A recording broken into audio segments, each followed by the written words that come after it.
সর্বদল বৈঠকে টান টান নাটক, এনসিপিআইকে মান্যতা দেওয়ার বিরোধিতা। বৈঠক থেকে প্রতীকী ওয়াকআউট বিরোধীদের একাংশে। তৃণমূলের সঙ্গে প্রতীকী প্রতিবাদে সামিল কংগ্রেসও। এনসিপিআইকে স্পিকার মান্যতা না দেওয়া সত্ত্বেও কেন সর্বদল বৈঠকে আমন্ত্রণ? প্রশ্ন মহুয়া সৌগত। ওয়াকআউটের পর ফের বৈঠকে সৌগত মহুয়ারা। সর্বদল বৈঠকে টান টান নাটক, এনসিপিআইকে মান্যতা দেওয়ার বিরোধিতা। বৈঠক থেকে প্রতীকী ওয়াকআউট বিরোধীদের একাংশে। তৃণমূলের সঙ্গে প্রতীকী প্রতিবাদে সামিল কংগ্রেস। সর্বদল একটা বৈঠক, আর সেই বৈঠকেই টান টান নাটক, এনসিপিআইকে মান্যতা দেওয়ার বিরোধিতা। সর্বদল বৈঠক থেকে ওয়াকআউট তৃণমূলের সঙ্গে প্রতীকী প্রতিবাদে সামিল Congress. There is no scope for a separate bloc. Why have they been invited by the आप दोबारा बैठक में जा रहे हैं?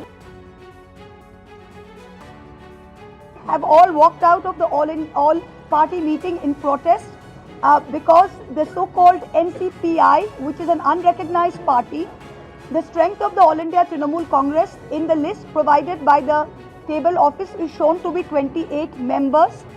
These so-called rebel 20 MPs, their merger has not been approved by the speaker. The 20 disqualification petitions are still pending. After the 91st amendment, there is no room for a separate bloc. So on what grounds did the Parliamentary Affairs Minister extend an invitation to these 20 rebel MPs, and how are they attending this meeting? We have registered our strong protest and walked out as a symbol of our protest.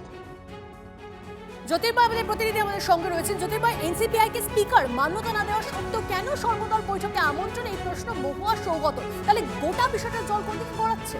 দেখো, গতকাল কাকলি ঘোষ দস্তিদার এবং সুদীপ বন্দ্যোপাধ্যায়ের কাছে কিরণ রিজিজুর আলাদা করে phone আসে এবং সুদীপ বন্দ্যোপাধ্যায়কে কিরণ রিজিজু তিনি একটি চিঠি পাঠান।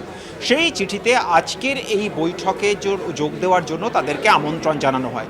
সেই চিঠিতে কিরণ রিজিজু তিনি স্পষ্টভাবে মেনশন করেছেন যে এখনও পর্যন্ত এনসিপিআই পার্টিকে রেকগনিশন দেওয়ার বিষয়টি স্পিকারের বিবেচনাধীন, কিন্তু তা সত্ত্বেও তাদেরকে এই অল পার্টি মিটিংয়ে তাদেরকে আজ আমন্ত্রণ জানানো হলো। এই চিঠি প্রকাশ্যে আসার পরেই তৃণমূল কংগ্রেসের তরফ থেকে সমস্ত বিরোধী রাজনৈতিক দলের সংসদীয় দলের নেতাদের সঙ্গে রাতে কথা বলা হয় এবং সকলকে জানানো হয় যে লোকসভার যে ওয়েবসাইট সেখানে এখনও তৃণমূল কংগ্রেসের সাংসদ সংখ্যা দেখাচ্ছে 28।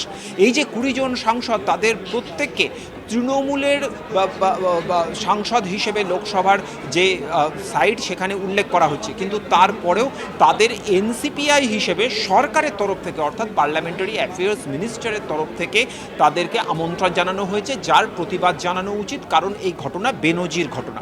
তখনই সিদ্ধান্ত হয় যে আজকে সমবেতভাবে এই সিদ্ধান্তের বিরোধিতা করা হবে। যখন আজ এই বৈঠক শুরু হয় তখনই মহুয়া মৈত্র তিনি বিষয়টি উত্থাপন করেন, অন্যান্য বিরোধী নেতারা তারা প্রত্যেককে সমর্থন করেন এবং তারপরেই প্রতীকী ওয়াকআউট করেন তারা, অর্থাৎ কিছুক্ষণের জন্য ওয়াকআউট করে আবার তারা বৈঠকে গিয়ে যোগ দেন। এই ক্ষেত্রে যেটা উল্লেখযোগ্য বিষয়, ডিএমকে এবং আম আদমি পার্টি তারা সরাসরিভাবে ইন্ডিয়া জোটের অংশ না হলেও এই ইস্যুতে তৃণমূল কংগ্রেসের আবেদনে সাড়া দিয়ে তারাও আজকে ওয়াকআউট করেছেন এবং এখনও পর্যন্ত এই অল পার্টি মিটিং চলছে। কাকলি ঘোষ দস্তিদার এবং সুদীপ বন্দ্যোপাধ্যায় তারা দুজন বৈঠকে রয়েছেন। আজকের এই যে বিরোধীদের যে সমবেত বিরোধিতা, এক্ষেত্রে কিন্তু একটা ইঙ্গিত বা বার্তা তাদের জন্য স্পষ্ট করে দিচ্ছে, তা হচ্ছে তারা এনডিএর বৃহত্তম শরিক হিসেবে সংসদের অভ্যন্তরে ইনিংস শুরু করলেও শুধুমাত্র তৃণমূল কংগ্রেসের 8 জন এমপি নয়, তার পাশাপাশি অন্যান্য বিরোধীরাও তাদেরকে একজোট হয়ে যে সংসদের অভ্যন্তরে কোণঠাসা করার চেষ্টা করবে, সেই ইঙ্গিত আজকে তাদের জন্য স্পষ্ট হয়ে গিয়েছে। স্বাভাবিকভাবেই কাকলি ঘোষ দস্তিদার এবং তার পাশাপাশি সুদীপ বন্দ্যোপাধ্যায় আজকের এই বৈঠকে তারা কি বলেন, আমাদের নজর সেই দিকে থাকবে। আমরা দেখাবো এখানে এখনও পর্যন্ত যে অ্যানেক্সের মেন কমিটি রুম, সেখানে বৈঠক চলছে এবং এই বৈঠক শেষের দিকে আমাদের নজর থাকবে, কারণ তারপরেই আমরা কাকলি ঘোষ দস্তিদার এবং সুদীপ বন্দ্যোপাধ্যায়ের সঙ্গে কথা বলার চেষ্টা করব। ধন্যবাদ।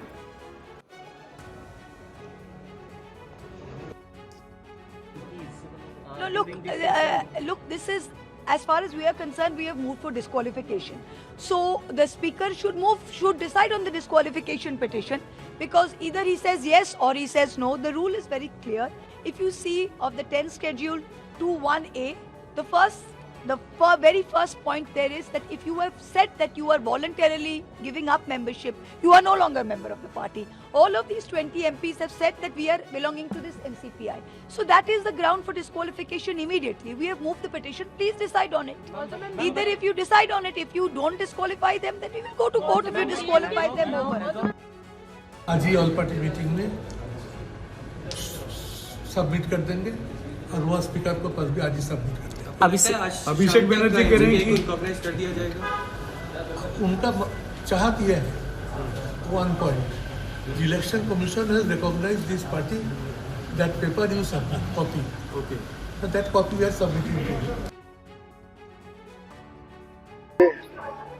অবিলম্বে এই কোশ্চেন পেপার লিক যাতে 7.5 কোটি ছাত্র ক্ষতিগ্রস্ত হয়েছে সেটা নিয়ে তদন্ত আলোচনা হোক।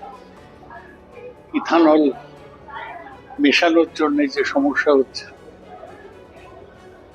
সেইটা নিয়ে আলোচনা হোক। সব জিনিসের দাম বাড়ছে, পেট্রোলিয়াম সহ, সে নিয়ে আলোচনা হলো। আর এই যে পশ্চিমবাংলায় বিরোধীদের উপর অত্যাচার হচ্ছে সেটা নিয়ে আলোচনা। দাদা, আপনি একজন বর্ষিয়ান সাংসদ, এর আগে কখনো এরকম হয়েছে যে কোনো রাজনৈতিক দলের স্বীকৃতি পায়নি? কখনো হয় না, সর্বদল বৈঠকে তাদের ডাকা। কখনো হয় না। স্পিকার তো এখনো দেয়নি তাদের।